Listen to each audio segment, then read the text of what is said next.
Hello everyone, T-Man978, welcome to another chill review. This is G.I. Joe Classified Series number 174. G.I. Joe Kyle BUDO Jesso? It may be BUDO, I'm not sure. And now that I'm thinking about it, I don't know jack about this guy, and I need to go to Joepedia and fill myself in before I start messing with this. Maybe not. But what I'm liking about this deluxe figure is this embodies the spirit of the original G.I. Joe figures, where there were tons of options. Like, you can make this guy into like 4 or 5 different guys, to be honest. He's dressed up like that. You got that outfit, you got that helmet, you got that helmet, you got this face. You can take all that off. You got this little thing right there. So much. All right, I did a crash course, Who is BUDO, on JLS Comics on YouTube. Awesome. I've watched so many of those videos so I can learn about certain characters that I never heard before, specifically for reviews or just for fun, because I never knew about these people. And like, he's done so many of them, so it's an excellent resource. Anywho, I feel like I know what's going on now with this set, now that I've taken everything out of the packaging. And just BUDO is a samurai warrior who was born in California, but his heritage goes all the way back to Japan. And he learned all types of martial arts and whatnot. He is an expert with these swords and whatnot. He wasn't originally part of or associated with Arashikage, but then eventually in the comics they did associate him with that. He's like one of the higher ranking people, and he was in charge of their whole dojo and whatnot. But let's get into this. Here's what I'm figuring. He's already suited up in his more modern gear that will be modern samurai military. Like, even this mask has like a communicator right there, so this would be his modern gear. So that's what we're seeing here. We have his weapons. He has 3 different blades. I'll have them in his hands at some point. You do get a pistol with an extended magazine right here. I'm pretty sure we've seen this. In fact, is this Helix's gun? I'm not sure. We got this gun right here. Is this magazine removable? Yes, it is. And we have that right there, the bipod. So that's cool. All that stiff, which is very great. We have optional headpiece that you will see. I'll zoom into that later. This thing, I think it goes on his neck. I'm not sure. I am not a samurai master. And then we have this, the traditional samurai type gear, where it's not modern, it's more traditional. Where he definitely has a more traditional mask. He has a sword sheath that he can hold on his back for the big sword.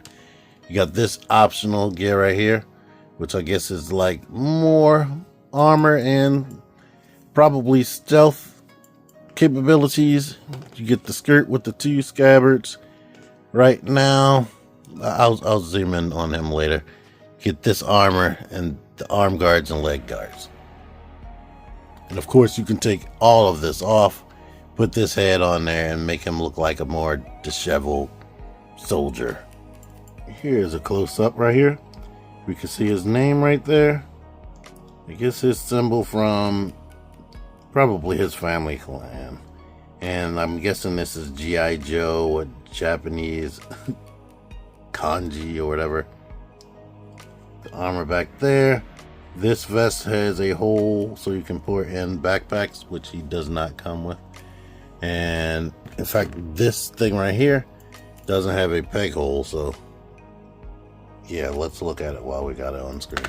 But the armor is nicely detailed.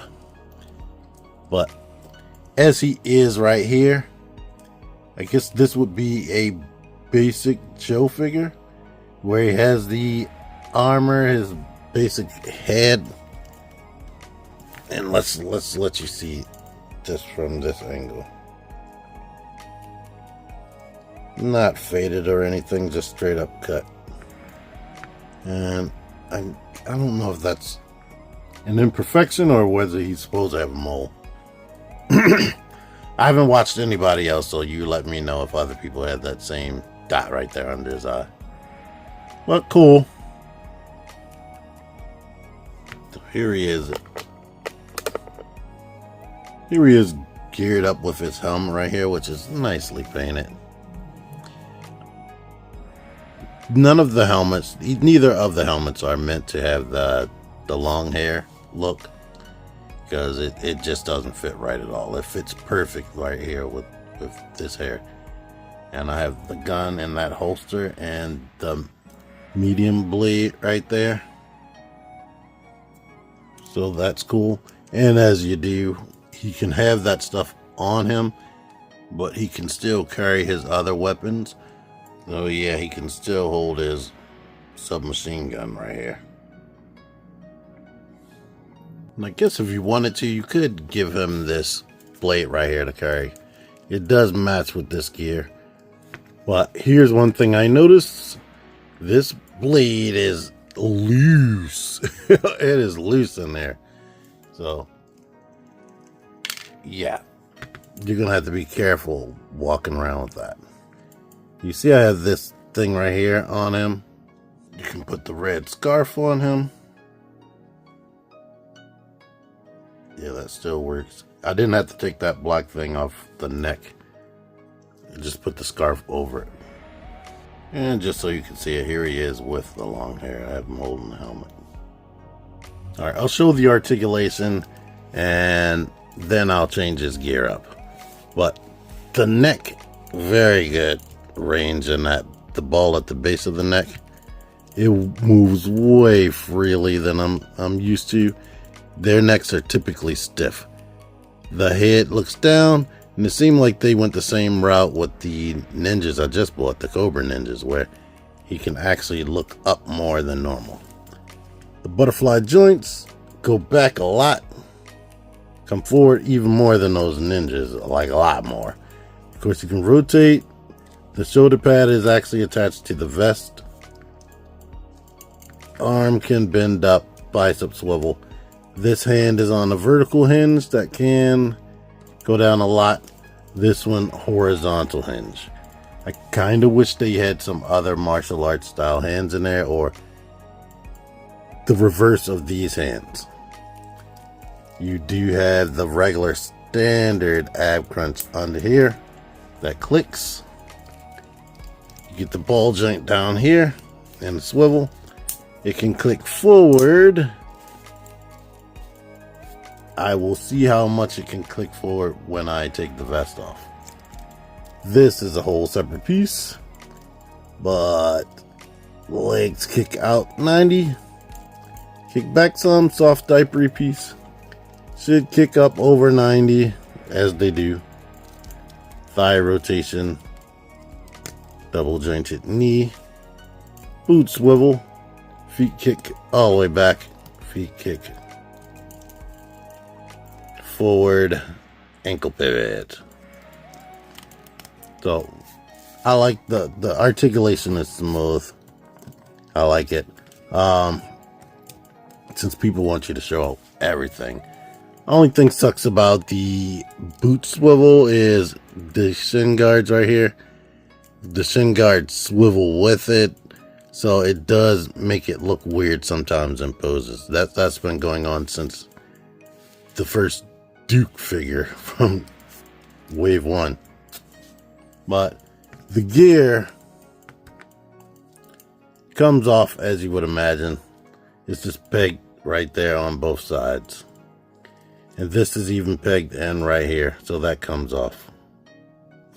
And if you don't want this, because you want them to be traditional samurai, it can slide down the legs as you do. There you go. So all that just comes slam right off. And you got to take the fist off to get these gauntlets off. And let's do this now.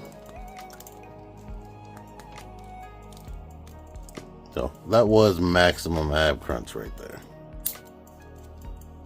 But I like the sculpt of this shirt right here.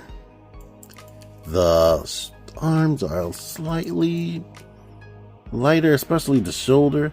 It seems like there is a wash in the arms. I could be seeing things. It almost looks like there's a wash down here, but like I said, I could be seeing things. It could just be the shadow effect, which is really good, to be honest. The leg gear has the soft clips of yesteryear. They didn't really like that, so hopefully they stay. And lovely enough, they do have letters marked in there so you can know left and right for these. And the forearm guards, these just strap around the arms the normal way. Alright, here he is all geared up in his more traditional samurai gear. And of course you have to use suspension of belief a little bit and not take this too serious as far as you want him to be a samurai. I say that because he has all this, but he has army boots on. So yeah, they did what they could do as far as this. Like, this stays on there, and this you can shift around to avoid some of that stuff I was talking about with the permanent shin guards. But now he has, like I said earlier, 2 shin guards. These forearm guards are molded to the fist, so they give extra hand armor and gives his room for his thumb.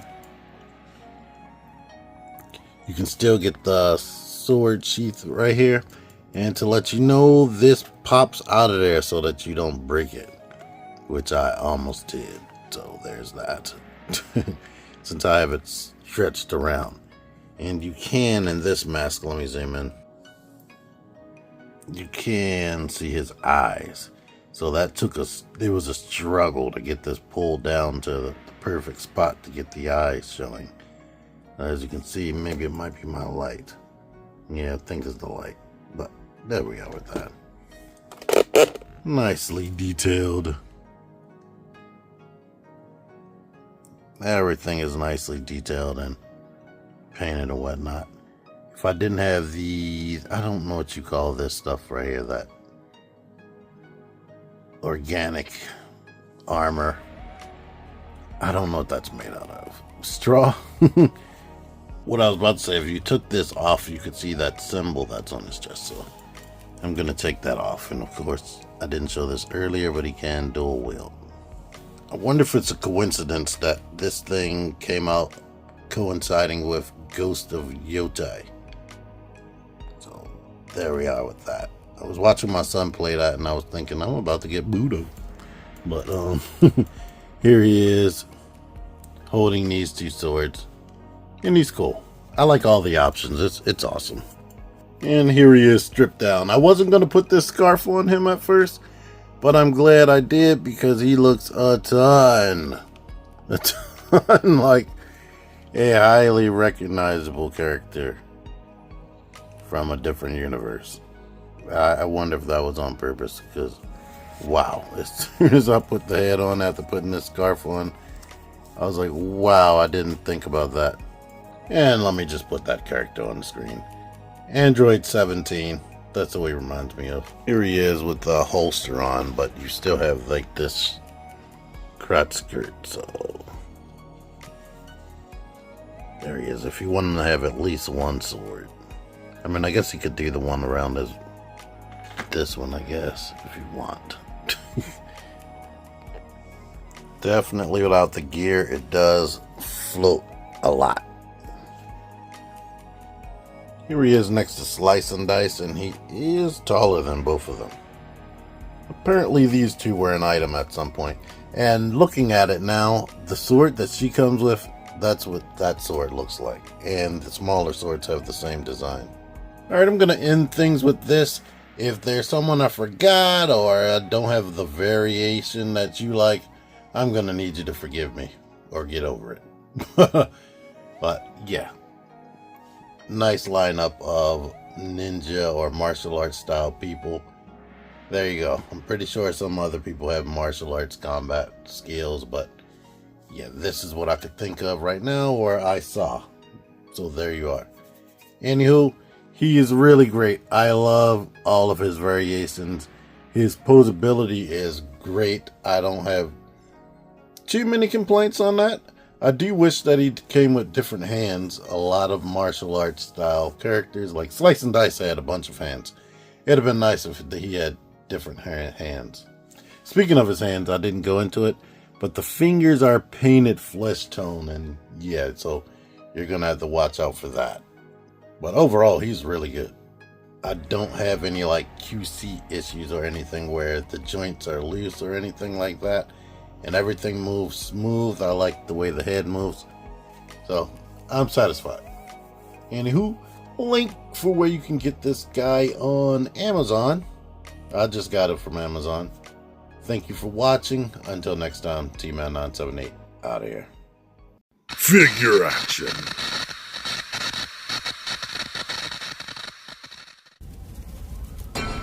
Join the Syndicate Toy Hunters Facebook group. Link in the description. Click the videos. Click the videos, baby. Click the videos. You should really click these videos. Click the videos. Click those in videos, baby. Click the videos.